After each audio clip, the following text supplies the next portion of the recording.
Well, kia ora koutou. Welcome to our first Facebook Live session as part of Diabetes Action Month 2022.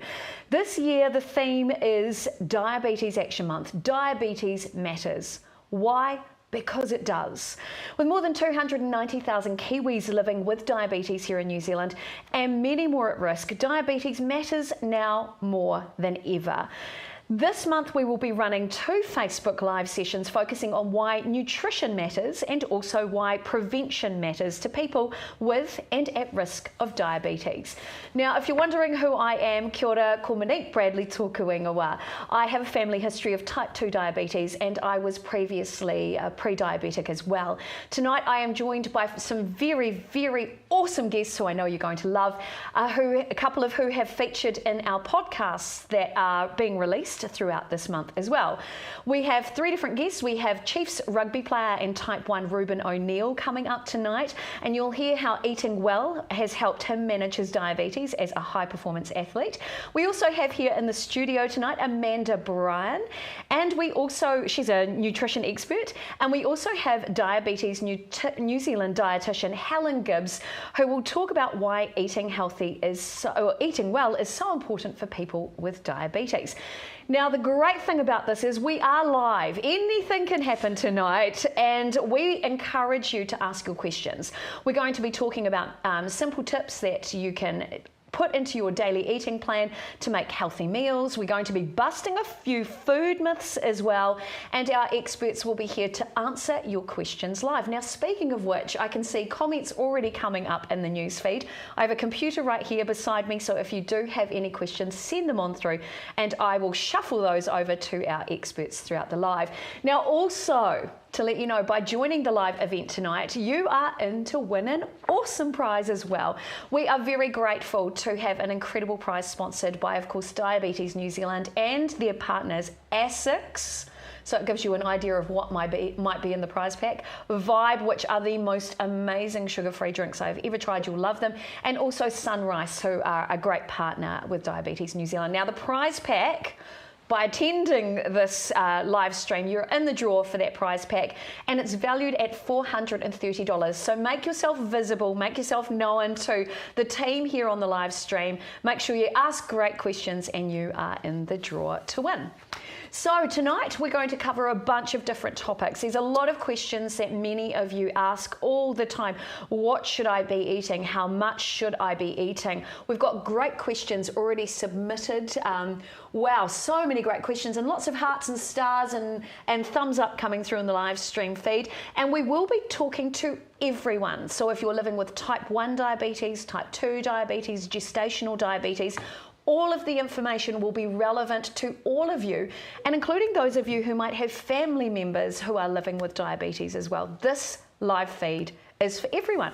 So now that we've got a whole bunch of you on the stream as well, make sure you say hi. I can see you all on the computer there. I'm going to introduce you to our guests. I know we are waiting for one of them to appear on the live feed from Dunedin. That's Helen. So first of all, I'm going to introduce you to who's in the studio here with me tonight. She is a registered nutritionist and her name is Amanda Bryan. So we're going to cut to, oh, there you are. Hello, nice to see you. Amanda is a registered nutritionist with 15 plus years experience, and she is dubbed, and I love this, the non-judgmental nutritionist by her colleagues. I love that title for you. Now, Amanda is passionate about health, well-being and empowering others to improve their lifestyles, including through what they eat. Now, of course, if you think she looks familiar, that's because she was the resident nutritionist on TVNZ's top rating show, Eating Well Felice. Welcome to the studio. Thanks for having me. Oh, great to have you here. And of course, we're going to be throwing a lot of questions to her throughout the evening. Now, make sure, if you've got a question for each of our guests, make sure you put their name also in the chat so you can, I know, to funnel the right question through as well. Now, one of our other guests, who I believe is Online from Waikato, we have the Chiefs rugby player Ruben O'Neill, who will pop up on the screen very shortly. Ruben was actually diagnosed with type 1 when he was 16 years of age. And Ruben is now utilising his nutrition knowledge and experience as a professional athlete to help other people living with diabetes achieve great things. So Ruben actually owns his own consultancy business in Taranaki, supporting people all over the world to live well. Kia ora, Ruben. Nice to see you on screen there. To help them live well with good nutrition and exercise. So over the years, he's worked with everyone from children with type 1 through to adults as well. And he says it's incredibly rewarding. Welcome to tonight's show. Hey team, happy to be here. Good to have you with us. We'll be shooting some questions through to you. We've already got a couple that have come through on the live stream feed. So I hope you're ready for a big night, Ruben. Sure. Excellent, excellent. All right, so I've got Amanda here in the studio with me. So Amanda, we're going to start with you tonight. Look, there's a big question, and especially because we've got Helen who will be hopping on the live stream very soon. I know there is a difference between a nutritionist and a dietitian, but I don't really understand what that difference is. So are you able to explain, particularly for people who aren't sure whether they should go to one or the other, what is the actual difference between a nutritionist and a dietitian? Sure, I'm happy to explain that. So a dietitian, that's a protected title. So to refer to yourself as a dietitian, you have to have studied an undergraduate science degree in human nutrition as well as postgraduate studies. You also have to have satisfied criteria by the Dietitians Board, and that enables you to practice as a health professional in clinical settings like hospitals, also in the community. You'll also find dietitians doing a range of jobs, so in academia and even like communications, a wide range of roles, and you can really trust them having that large scientific background, that training in food, nutrition and all their interactions with the body, our health and our well-being. When it comes to being a nutritionist, it's not a protected title. So that means, you know, there's a real range of qualifications and education and training for people that might refer to themselves as a nutritionist. In New Zealand, though, there is the Nutrition Society, and there are people like myself who can refer to ourselves as registered nutritionists. That means, like dietitians, we have a scientific degree, training in food, nutrition, chemistry, all those body interactions, and we've got enough experience to have that title of registered nutritionist. So this is good. Yeah. That's great. And I mean, there's a lot of nutrition advice out there. It can be really confusing. People don't really know how to trust because it could be, you know, anyone from chefs to other people out there, influencers on the internet who might not have any of the scientific background. So it really pays to look into who you're getting your nutrition advice from. So I would recommend a registered dietitian or a registered nutritionist. Excellent. What a great start. Now tonight is also about busting some of those food myths around what to eat, when to eat, why to eat, how to eat, basically, what you should be eating on your plate. So keep those questions coming. I'm going to start by throwing a couple of them at you as well. A big question. Everybody, regardless of whether you are living with diabetes or not, should be eating healthy. We should be, really, if we want to live the best life. But why is it even more important for someone with diabetes to eat healthy? And what about someone who was like me, who is pre-diabetic as well? What are your thoughts? Yeah, and you're absolutely right. It's really important for all of us to eat well for our health and well-being. But if we do have a condition like diabetes, there are some things that we need to be a little more mindful of. And without going into all the science and the chemistry, you know, we've all probably heard about, you know, diabetes is around managing our blood sugars, our blood glucose levels. And so things in our food can influence our blood glucose level, so it's really important. It's often carbohydrates are the ones that get labelled as what you need to look out for, but it's not as simple as that. It is looking at your whole eating patterns. It's not just what we're eating, it's when we're eating. So yeah, getting that support and advice from a registered dietitian or nutritionist can help you really unpick all of that, develop those skills so you can manage your condition and even prevent conditions as well. So I know that there's been a lot of questions coming through, particularly around what to eat. I know there was a question in one of the posts about a sweet corn, which Helen, who has just arrived, I believe, on our live stream. We'll flick over very quickly to Helen to welcome her to the stream tonight as well. Helen Gibbs, I believe, has arrived. Hello, Helen, you've made it. Yeah, technology just about killed me. Well, you've made it and I'm really happy you're here. So for those of you who don't know Helen, Helen is actually registered as a dietitian, and she did that in 1998, and she's worked most of her career in primary care, believing this is where the real difference can be made. Her interests include type 2 diabetes, prevention, management and reversal. She has an additional interest in e-learning in health and providing evidence-based education on nutrition to other health professionals as well, which is fantastic, including addressing the beliefs and behaviours that perpetuate weight bias. Now, she is now a member of the Professional Council for Ngā Pukenga Kai Ora, or Aotearoa, which is the Dietitians New Zealand, and I am super glad you made it. We were just talking before you arrived about the difference between nutritionists and dietitians. So Helen, kia ora and welcome. It's lovely to be here. So I was just about to jump into a food myth, but I want to throw particularly to all of you, because Ruben, you're even in that space of coaching people around nutrition and well-being.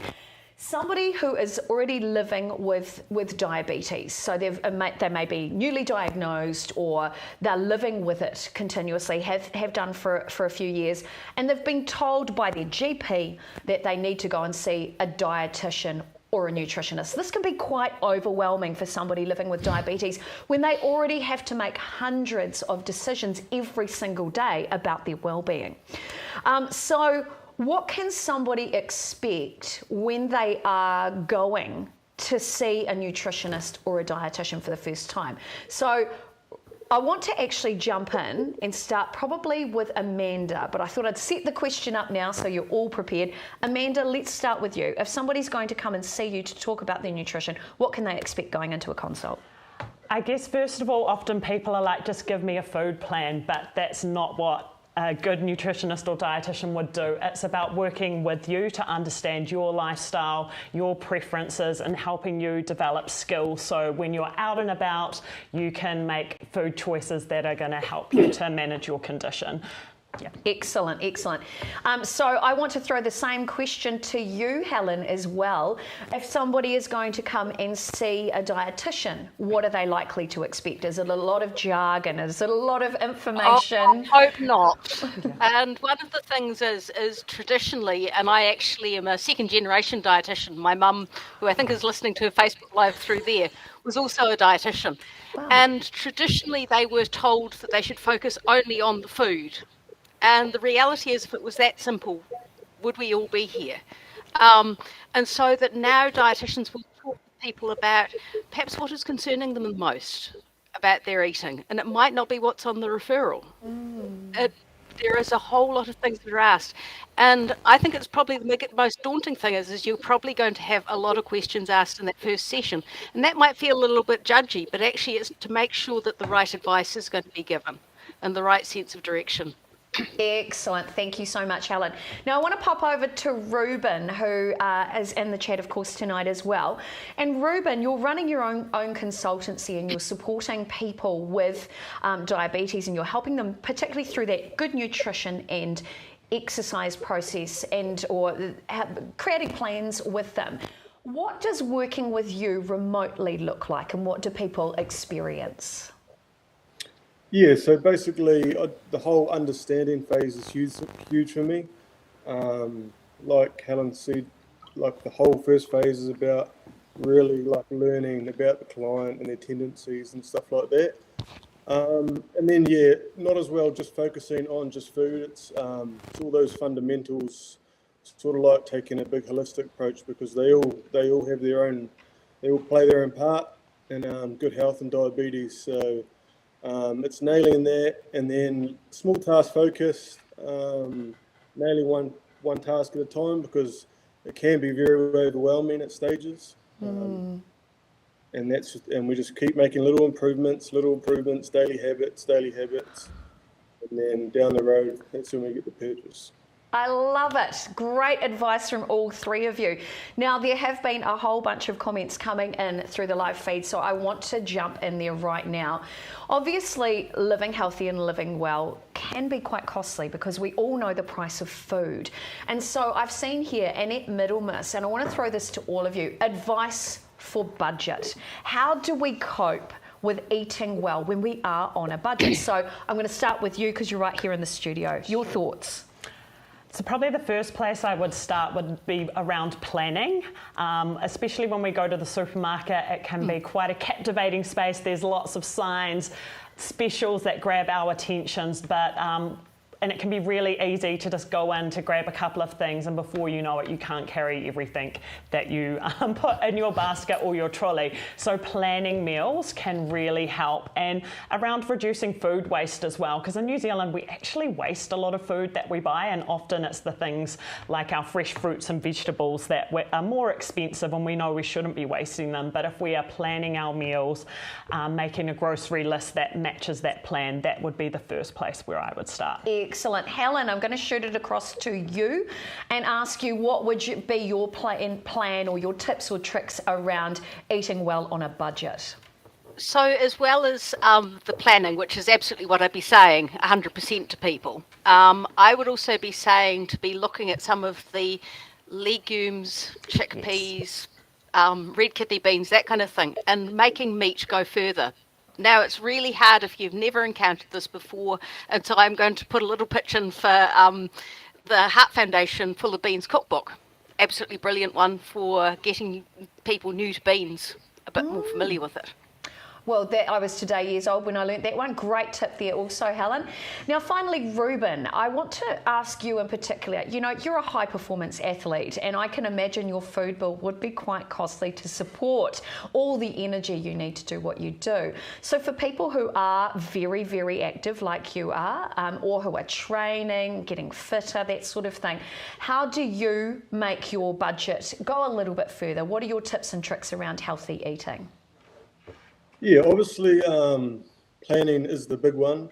I'm a big believer in, you know, like what's at the grocery store is what you eat. So if that's, you know, if that's got the tick, then 90% of your diets and your habits during the week are going to be really good.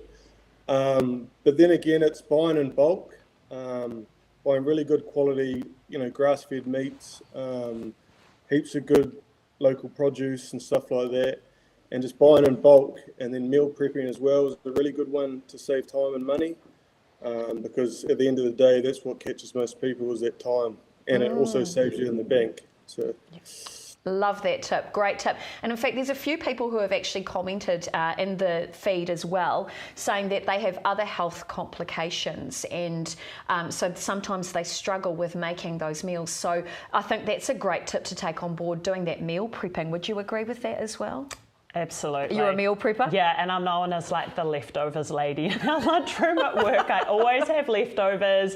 It's easier, it saves time, and I mean, it helps reduce those food decisions that we have to make as well. And if we know we've already made a good meal, it's going to be good again the next day. It might even taste better because the flavours have marinated more. Oh, I love that. I love that as well. So another big question that keeps coming through is around carbohydrates. We're seeing it through coming through as a question on the Diabetes New Zealand website, people looking for information around that, and carbohydrates for anybody living with diabetes, carbohydrates get a pretty bad name.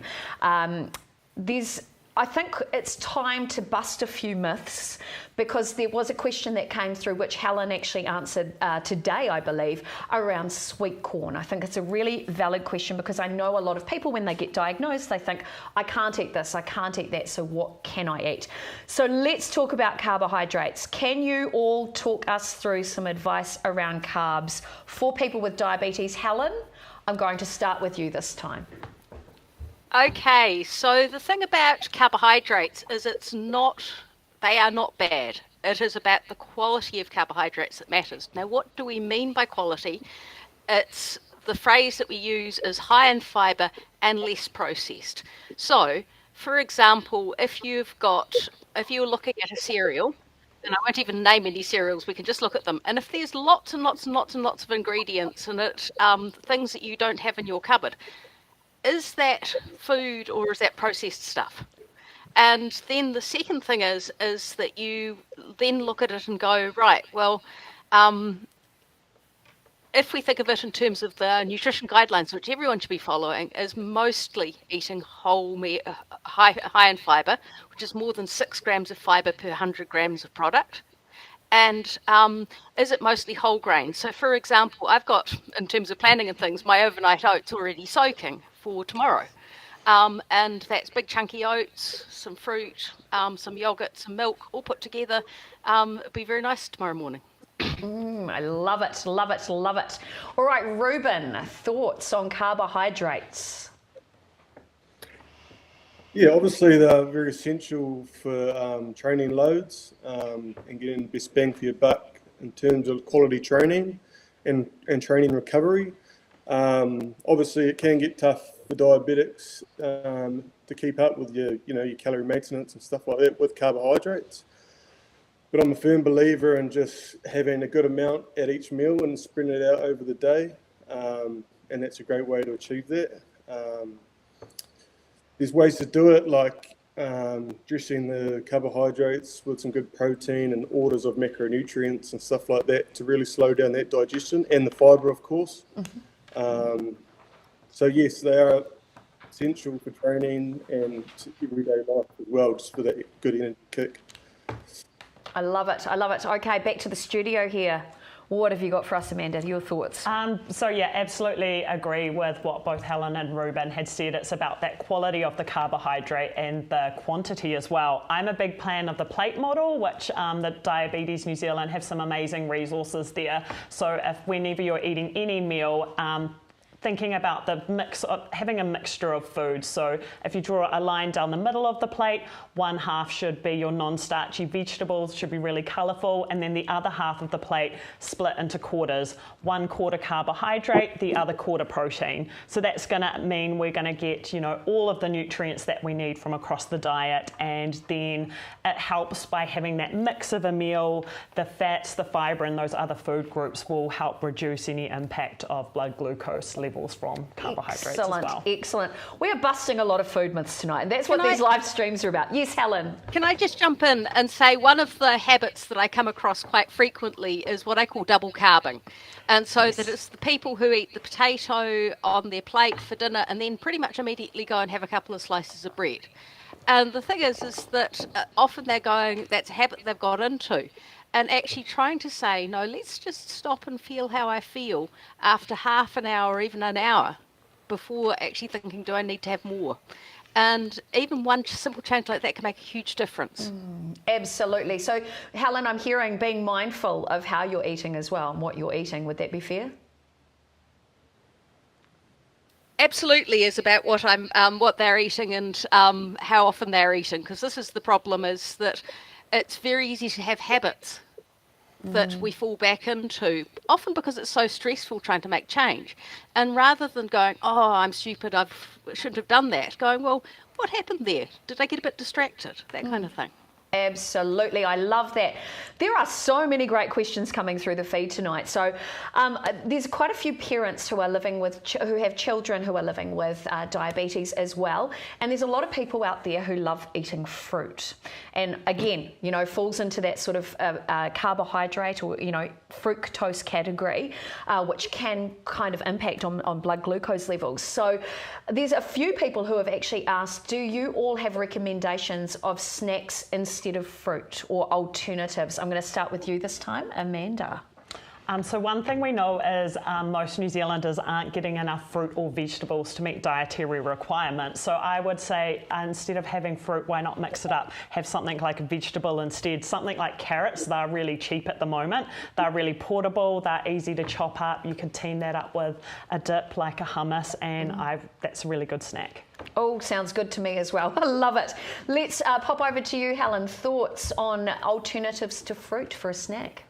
So sometimes, again, because we're getting all these messages about carbohydrates, people go, oh, am I supposed to have things like bread and things? Actually, if you need a substantial snack, a slice of bread with some peanut butter or something might be an awesome way to go. I love it. Great advice there. And also, let's pop back and have a chat with Ruben. There you are, Ruben. Good to see you. What are your thoughts around alternative snacks? What are you recommending particularly to those people that you're training and coaching? Yeah, I just like to get good variety in there, so things don't get boring and they actually stick to it. If you stick things a bit bland, then that's when people can sort of tend to cheat and stuff like that. But definitely, I wouldn't go away from it. One piece of fruit has fibre, and if you have that with other great snacks like your nuts and your protein sources and stuff like that around your main meals, you'll be fine. You just have to control it, and things like exercise and stuff like that make it that much easier to deal with those glucose spikes and stuff like that. Excellent. Thank you so much. Great advice there. Now, I just want to say a big shout out to everybody who is actually contributing to the conversation. Keep sending your questions through. If we don't get to your question, the team from Diabetes New Zealand will reply to you, but hopefully we'll get through as many as possible. Gosh, there's so many. Keep them coming. We love hearing from you. We want to bust some myths as well tonight. Remember too that as part of tonight's live stream, anybody who is watching, you are actually in the draw for tonight's live event to win an amazing prize package valued at $430, and that is all in association with Diabetes New Zealand, ASICS, so it gives you an idea what could be in your prize package. Vibe, who make the most amazing sugar-free drinks that you need to try. They're fantastic. And Sunrise as well. Thank you to all of those partners who support this incredible Diabetes Action Month campaign. Right, next question for all of our experts. This has come through several times in the feed as well. It seems that everybody watching wants to know food ideas to stabilise your blood sugars. This is such a good question. Helen, I'm going to start with you this time. What are your thoughts? So my thoughts on it are, it's actually understanding what you're trying to achieve. And for a lot of people, they're really worried about huge, wide variations, and they're wanting to bring it more narrow. So increasing fibre will help, making sure that there's a decent amount of protein in with the meals, and just watching how much you're having, because again, once you get into a big swing, you might have dropped, you might over-treat that low and then go back up again. And so it's sort of trying to break that cycle of, and get things more even. And this is often where dietitians, particularly if you're using a blood glucose monitor, can give you tips on how you actually start looking and learning for yourself how you can respond to, react to the different carbohydrates. Everyone reacts differently. I forgot to put on that sweet corn comment that some people will have a big blood glucose spike from sweet corn, other people won't. That is very interesting. Again, today years old, and that's why we're doing these live chats. I'm learning like everybody all the time. Amanda, what are your thoughts? Foods that will stabilise blood glucose levels? I think kind of to Helen's point, it's a bit tricky without knowing someone's lifestyle, their activity levels, and taking that whole picture into place. So that's something that would be really great to. I think, like Helen said, often people get hung up on little things without thinking about that bigger picture. What are the bigger patterns and things that are happening on there? So go and see a professional is what you're saying. Excellent. Now, I do want to pop over to Ruben, because Ruben actually is in that space of coaching others, but also has to constantly monitor his own blood glucose levels consistently. We were filming a podcast, in fact, here the other week, the second of the Diabetes Action Month podcasts, and I was watching him go through that process. So talk to me about what you do to manage your blood glucose levels and the foods that you might use to help stabilise them. Yeah, so basically it is a bigger picture than just food. So you got your fundamentals, obviously, you got sleep, you got exercise, and then you got stress, what's going on in your life. They all influence each other, and if all of them are out of whack, it can be a vicious cycle. And then when you're eating foods and you are a little bit off, it can make that effect a bit worse. So that definitely contributes. And when I have those on lockdown and I'm getting plenty of vitamin D, plenty of sunshine, my blood sugars seem very stable and very controllable. And then little things like your macronutrient timing, like having the proteins first and having the carbs last, and then really having your routine on lockdown, so your pre-bolus injection and stuff like that, and knowing personally how different foods affect you personally, because they are different for everyone. And that's why staying to staple carbohydrates that you know how affect you is really good for long term, because every time you do something and you get it right or you get it wrong, you put it down on paper, and every time you put it down, it sticks up there for next time. Oh, another good tip. That's a great tip. Yeah, so doing it like that has allowed me to always stay between sort of 5 and 7 after my big feeds. Excellent. Really, really good answers. Thank you all for your wisdom there. Okay, so here's another question. How do you eat well and juggle exercise? Obviously, we'll start with you again, Ruben. How do you manage that? What was it? Eat well and exercise? Eat well and exercise, yes. Cool. Yeah, so obviously they both complement each other. And the more you exercise, probably resistance training is the best one for blood sugars. It's just lifting weights and doing circuits and things like that. But obviously they have the different intensities too, and they can affect blood sugars differently. So just being wary of that, once again, taking notes and knowing how each affects you. And then, yeah, just the better you eat, the better you're going to feel, and the more you want to exercise as well. So it's all a good little cycle there. Excellent. Thank you so much for that. Now, I actually want to ask all three of you a really big question. There are a lot of people who have said in the chat here, I just wish I had an eating plan. It would make my life easier. What should I be eating? Is there a plan available? Should I be intermittent fasting if I'm living with diabetes? Should I be doing keto or low carb or paleo? Not paleo, obviously, but one of these diet plans. What is right, or what is the right way for living with diabetes and eating well? Intermittent fasting as an example. What are your thoughts, Amanda?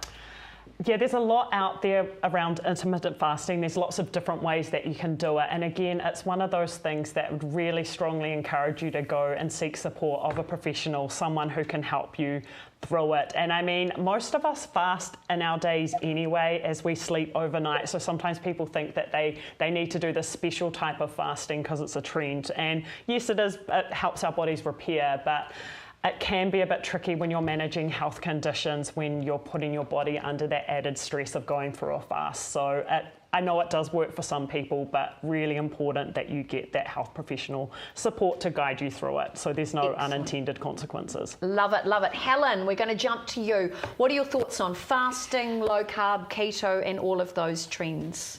So the thing that I always come back to is if I gave someone a diet sheet and it had their absolutely most hated food on it, because I haven't asked all the right questions, are they going to stick to it? And the simple thing is that no plan fits a human being.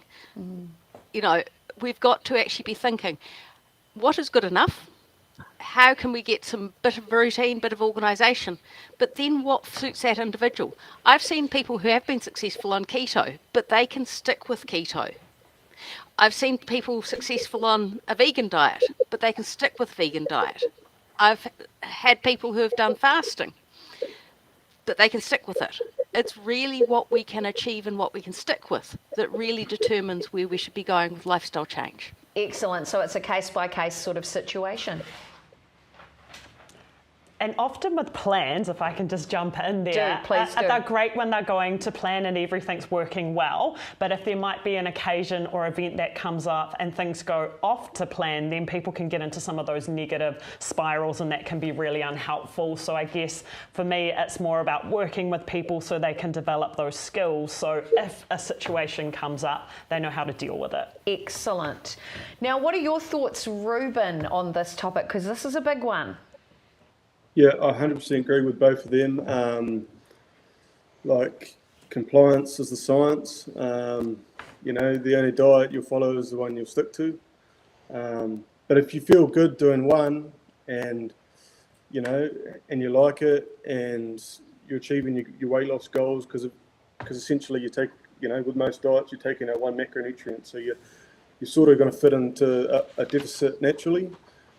What was it you just said, Amanda? Just on top of my tongue. I guess plans are great when they work, but if you go off plan, that's kind of when they're not so good. Yeah, 100%. So if you just chuck someone a meal plan, they don't have the knowledge for life. They're going to be something's going to be chucked at them and go, what am I going to do here? What's this calorie? What's the protein percentage? Blah, blah, blah. So I guess a meal plan is only as good as the coaching that comes with it. And when you get that coaching around the meal plan and the foods and for just life, when life happens, that's when the success is made, when you have that long-term coaching. That's excellent. Thank you so much. Such great wisdom for all of you. The other thing I wanted to share too is that if anybody is on the live stream and they're not sure where to start, they're not sure where to go, first of all, talk to your GP or talk to your diabetes nurse if that's who you're dealing with. Talk to your nutritionist, talk to your dietitian, and you can also go to the Diabetes New Zealand website. So you can get in touch if you're not sure where to go. You can call 0800 Diabetes. So make sure you do that, and there will be somebody there to talk to you. And you can also go to the Diabetes New Zealand website. There are tips and tricks on what to do. There's video content that you can watch. There are all sorts of downloads available for you to download. And you can also use the My Diabetes Journey app. It's super important. You can download that through the App Store or through Google Play. And that actually helps you start to get a picture of your own journey. So you can actually log all of how you're feeling. You can do all sorts of things within the app. It's absolutely brilliant. And get a picture of your well-being and what works for you, because what I'm hearing from all of our experts is that there is no one size fits all. Your plan for wellness is as unique as your own genetic makeup, as your own well-being. So it's really important to be really aware of your own behaviours, what you react to, what works for you, and create a plan in association with your health professionals to get the best results for your well-being. Right, so many questions coming through. I know that people are asking about breakfast options as well. A lot of people aren't sure, should they be eating in the morning, which is obviously a follow-on from the fasting question. What if they don't feel like eating in the morning, and what is the best thing? Now, Helen, you already mentioned about overnight oats, which is a delicious dish. What are some of the other suggestions you would make for kickstarting somebody off in the right way when you're living with diabetes? So I always say that people who don't eat breakfast, am I really going to be able to change them? And this is a bit of a radical approach by a lot of dietitians. A lot of my dietetic colleagues are like, ooh, when they hear me say that. But the reality is that if I've got someone who says, look, I really can't eat before 10 o'clock in the morning, why not take what would be breakfast as your morning tea? But again, that takes planning, it takes organisation. A great tip though, fantastic. So it's again being mindful about and being prepared about how you want to eat and how you want to maintain your well-being. I love that. Thank you, Helen. Amanda, I'm going to shoot to you. What are your thoughts on breakfast? Yeah, I'm a big fan of breakfast personally. I'm always hungry when I wake up in the morning, and I love Helen's breakfast that she's got making overnight, the overnight oats with some fruit, some yogurt. That's a really great thing. Some breakfast foods can be quite sweet, so I think that might be something that can cause a bit of fear. So I would recommend with breakfast cereals, like Helen said, going for the unprocessed grains, so the things like the porridge, they're the ones that are more beneficial for us. Looking at labels in the supermarket, looking if there's added sugar on the back of food labels of breakfast cereals. And if you don't have to have something sweet, you can have savoury stuff for breakfast too. So, have an omelette for protein, with some whole grain bread for the carbohydrate, and then with some, mushrooms or spinach as the vegetable, and you've got that plate model as well. Excellent. I love it. Now, I know there are many people watching today who are living with diabetes as well, and they're also training quite hardcore. So I want to shoot to you, Ruben, and ask, what does breakfast look like for you, and what do you recommend for others, particularly if they are leading a very active lifestyle? Yeah, so I'm exactly the same as 90% of my other clients. The morning, obviously, there's a lot of cortisol floating around from the sleep, and obviously this would be more if there was a bit of high intensity exercise the afternoon or the morning before. So that can be raised in the morning, and I mean, we can still hit our calories and we can still get our carbs in at night. So I'm a big fan of, because it stays in the muscles, glycogen. So I'm a big fan of keeping it quite low carb in the morning, just to make everyone's day a bit easier, because it can get out of hand, and you know, even if if you didn't sleep 2 hours less than what you normally can, it can do its own thing, and people know that it really sometimes it can behave on its own accord. So controlling those controllables as much as possible. And I mean, a little bit of carbs in the morning is great, and even more if you can do it, for sure. But in the real world, it's not very ethical to keep it high in the morning. Gotcha. Thank you for that. Fantastic information coming through there, Ruben. There's been a few people who have been asking about rice in the live feed as well, probably because I mentioned that one of the partners is actually Sunrice, and you'll notice in the comments, if you're having a read through, there's lots of great information in the chat, by the way. Yes, it's true, Sunrice have actually released a new product which is a low GI rice, which is a perfect choice for people with diabetes looking for a carb that is lower on the glycemic index. So thanks Diabetes New Zealand for sharing that.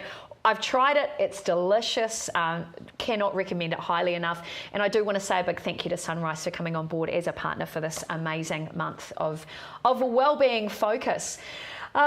More questions coming through. Lots of people saying, I didn't realise there was a Diabetes New Zealand app. Look, again, an App Store and Google Play. It will really help you monitor your wellbeing. Another question here, I guess, around breakfast as well. Chia seeds with coconut milk and berries. What are your thoughts? I mean, it sounds delicious, and again, it's around those portion sizes of what the mix of the meal is as well. Excellent. And looking at it often, it's about dietary patterns. It's not looking at single meals in isolation. It's about looking at the carbohydrates spread across the day and the other nutrients you're having as well. Fantastic. Helen, what are your thoughts on that as a food choice? My biggest worry with that one is that potentially it's quite low in protein, depending on the ratios of chia seed to, because a lot of the plant-based milks are actually really quite low in protein. And one of the challenges we get is that everyone then says, oh, isn't soy a big baddie? Actually, there is a lot of misinformation, fake news about soy out there. And that's one of the really good plant-based protein sources. And so I'd like to say, well, how about a little bit of coconut milk for the flavour, some soy milk for the protein, that chia seed and that fruit, probably make it a bit better. Oh, and it sounds delicious as well. So fantastic. Ruben, what are your thoughts on eating that way? Are you a nuts and seeds kind of guy? Is that something you include quite a bit of in your diet?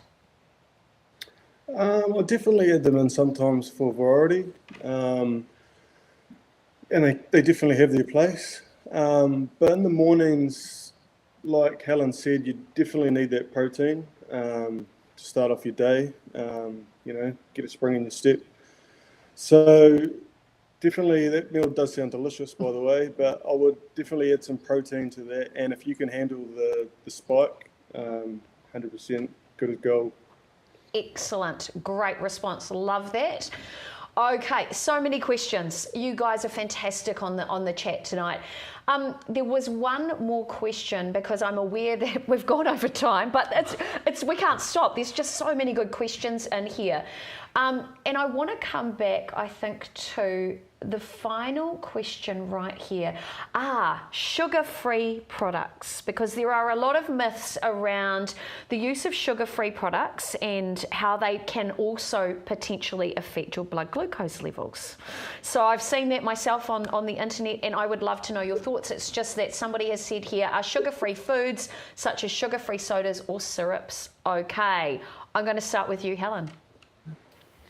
So I like to use the phrase for a lot of those sugar-free products, remembering I work with type 2s a lot, as a transitional product. Because if I said to a young person who's just developed type 2, who's drinking V or a lot of soft drink, right, you're going on to water. I believe that what the response might be a bit unprintable. And instead, I say, well, hey, how about if we step from this drink, which is full sugar, to the sugar-free variety, and then work to come down onto a better choice, which would be water. Mileage might vary. Some people never actually fully get off those things, but if they're having less of it, they're improving their dietary quality. I love that. I love that. Now, Ruben, let's jump to you. What are your thoughts? Do you include sugar-free products in your diet? What are your thoughts? Have you used them? How do they make you feel? Thoughts? Yeah, obviously my partner loves the baking, and so do I.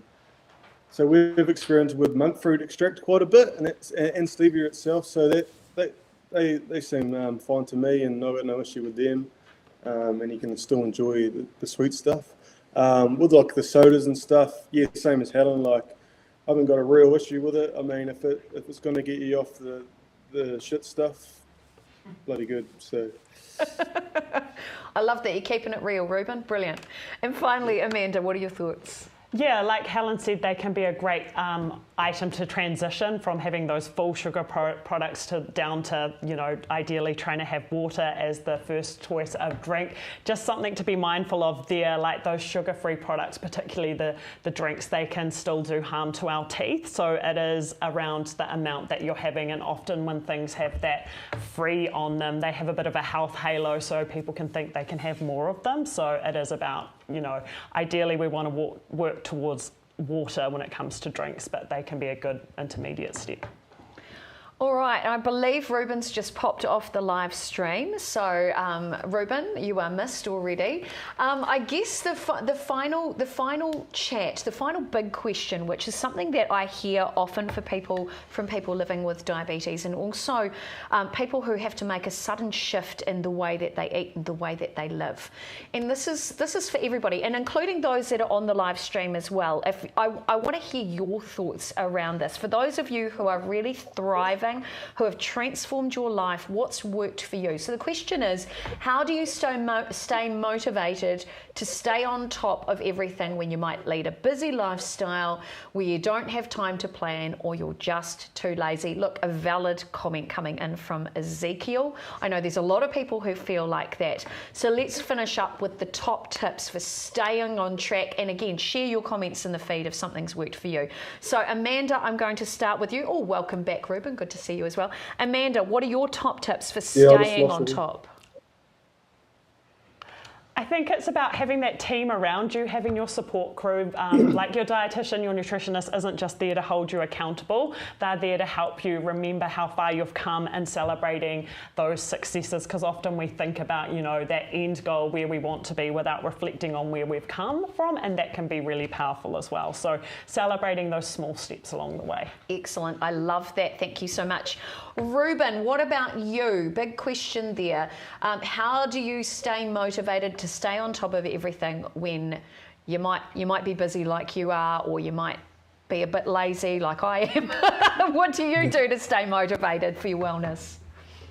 Like, I just remember the times when, I put my head down and worked hard, and my routine was flawless, and I just was ticking all the boxes. I remember the feeling of when I did get those little successes, and I was getting real good purchase, and making rugby teams, and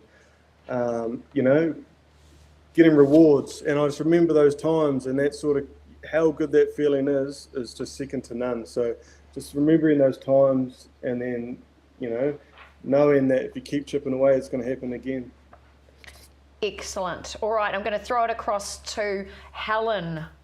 Now you've had a chance to gather your thoughts. What are your thoughts? I keep on thinking about that word lazy, which people use about themselves all the time, or their lack of willpower. Let's have some self-compassion, people.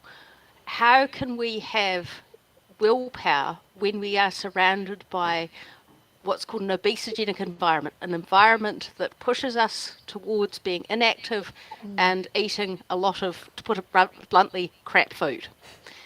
So we need to start being a bit more self-compassion. And when you do fall off the wagon, just pick yourself up the next moment, the next day, the next meal, and just be kinder to yourself. One of the things is that Ruben talks about feeling good. I unfortunately never feel good after exercise, but I happen to know that it makes me more functioning for the things I want to do. And so, believe me, dragging myself to the gym, hell on earth. But on the other hand, I know if I do it, then there is a downstream benefit, even if at the time I'm still sitting there going, I don't like this. So having that self-compassion, but also recognising that there are benefits to what you're doing, and sometimes actually taking a bit of a step back and being kind to yourself about it is actually really important. Would you say that to your best friend? Actually, no, you wouldn't. So how about stop saying it to yourself? I love that. And you've actually got some applause in the chats as well. Delene Andrea Reddy just said, yes, Helen, I love that. There's lots of people who've been saying things like Becky Cross, who's in the chat, said, for me, it's the way I feel, changing my diet, taking care of my health and knowing I'll be there for my children. That's my motivation. So definitely finding your why. I love that. People are saying, you know, somebody has just said they used Fresh Start from My Food Bag because they've got a lower carb option. So especially if you're a bit busy, it could be an option for you. Again, always read all of your ingredients. I think that's fair. Delene actually has just said as well, I think evaluating your why is important for her. It's about her family. There was another, and there's a couple of people who have just said any unanswered questions that have come through in the chat, will they be addressed as well? Absolutely. The team at Diabetes New Zealand are there in the background trying to write as fast as they can to answer your questions. And if it is something specific, do get in touch with Diabetes New Zealand directly. You can do that through their website or give them a call on 0800 Diabetes. Call them. There's somebody there to help you. Now, I'm supposed to finish up, but there is a couple of questions I'd love to address, especially because they are related to carbohydrates, which is always a big topic around this. But this was interesting. It says, thank you, Diabetes, for a great session. Amanda, Helen and Ruben, great stuff. Thank you so much. Can we have some advice considering Indian, South Asian food choices and patterns? Because what you guys are recommending is a little bit different from the cultural dishes that these ethnicities have grown up with. I'm going to start with you, Amanda, because you're right here with me. What are your thoughts on alternatives? It's about it's about learning about where those foods from, whatever culture you are, where they fit into those different food groups. And I think something particularly that I've seen with people in South Asian diets, it's like Helen said, it's not having your bread as well as your potato. It's understanding that they're both carbohydrates. So with South Asian eating, it's been really mindful of having rice and things like roti as well with a meal. It might be having one or another because they're both actually carbohydrates, and just understanding where different foods that you eat all of the time, where they fit on the plate, and a dietitian or a nutritionist can help you with that. And so you can piece the meal together to meet that plate model. Awesome. Okay, Helen, I'm going to jump across to you now.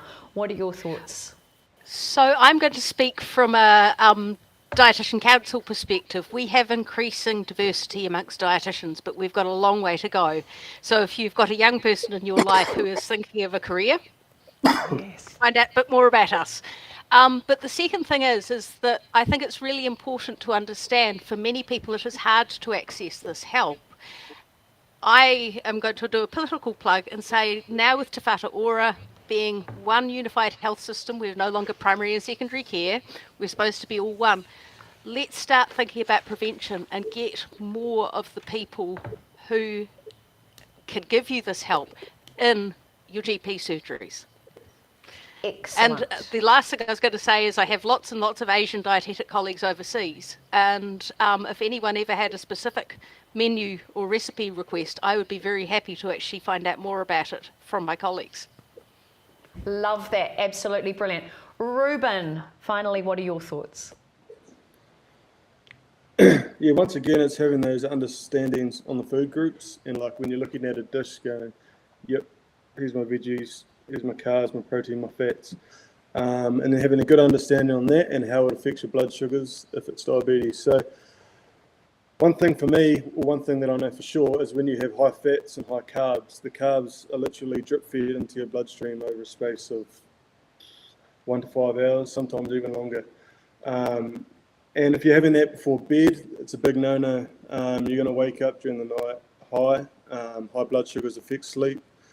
Deep sleep states affect the next day. So then it becomes a vicious cycle for a day or two. So if you are having them at night, go easy on the cream. If it is a butter chicken, so to speak, and if it's at lunch or something, then you got a little bit more flexibility if you want to add a bit more, because you got those hours before sleep. If you control it well, a lot easier with a continuous glucose monitor. Brilliant, absolutely. Now, speaking of glucose monitors, there's so many questions. Oh my goodness. A question for you all. This is your thoughts, because this has come through, and I know we have to finish up, but there's just so many questions. Is a CGM like Dexcom helpful to know your levels? And I want to actually throw this to you, Ruben, first of all. Yeah, very handy indeed. Obviously, it gives you those alerts when you're going a bit high and you're going a bit low, and you can beat it to the punch. Obviously, with sport, high intensity sport, like I do myself, it is quite tough because you're getting knocked around quite a bit. So for me, I just do blood sugars. But on the other hand, if you're not like me and you're a little bit more sedentary, try it. If it works for you, great. It's only going to be a good thing. Awesome. Thank you, Ruben. Helen, what are your thoughts? The thing I always are very worried about is how expensive they are. Having said that, I do with people quite often a 2-week or a 4-week run. So that is for each of the sensors is 2 weeks long. And we actually very specifically target certain things so we can learn more about people's diabetes response. Now, of course, that doesn't take into account the seasonality. There's a lot of other variables, but if it can give us an opportunity to learn some things about what's going on, it's a huge difference. I had a fireman who just was feeling really off. And it wasn't, if we hadn't been using a continuous glucose monitor in this test, we wouldn't have picked up the fact that he was going severely low at 2 or 3 in the morning. Wow. So they can be very useful at times. Excellent. And Amanda, what are your thoughts? I'm not practicing clinically or working with individuals at the moment, so I admit I am not up with the play with CGM, so I do not have anything to add. Oh, perfect answer. Perfect answer. We've covered so much content, and I just have to say there are people asking what's the name of the app. It's the My Diabetes Journey app. You can download that through the App Store or Google Play. And I also want to say a really big thank you to everybody who has been saying thank you so much for doing this live stream. More live streams like this, please, because education is so important and being part of the conversation is important too. And also a thank you to the tech team behind the scenes, which is one person, it's Pete, who has brought this all together, because people are loving the fact that everybody can be seen, that you've got names on the screen so people know who's talking, regardless of what time you come in and out of the stream. So thank you. And I really do want to say thank you for everybody who's joined us tonight. Unfortunately, we can't answer every single question and we do have to go, but the team at Diabetes New Zealand are behind the scenes answering as many questions as possible. And just a quick reminder that if you do have a question that was in the feed tonight and you couldn't get that answered, please get in touch with Diabetes New Zealand, 0800 Diabetes, or head to their website as well, Diabetes New Zealand. And remember too that in a couple of weeks' time we have our next live stream coming up, which is all about prevention matters. So it's looking at risks and it's looking at your wellbeing plan for the future. We've got some great guests coming up, and you can also listen to the amazing podcasts that are just launching as well. The first one has already gone out around language matters. You can find that on Spotify, iHeartRadio, iTunes, and Google podcasts as well. The next one coming out on Wednesday, I believe, will feature lovely Amanda and Ruben talking about nutrition and exercise as well. So I want to say a big thank you to everybody on the live stream. It's great to see you. I'm actually waving you all in the feed because there's so many of you on there. Thank you for your questions and for being part of it. But also thank you to our amazing guests. Amanda here in the studio, thank you so much for your wisdom and for being so real with us with your answers. Thank you. A big round of applause to you. Also to Helen from Dunedin, thank you for joining us. And from Taranaki, thank you so much. Ruben, living with type one. It's great to have the wisdom from all of you. I'm really grateful to be part of this chat. It's a cause I believe in, and the more love, the more healing that we can share, the more our people can live well with diabetes. My name is Monique Bradley. Ka kite anō e no hora, and we'll see you with our next Facebook Live. Bye everybody. Ka kite.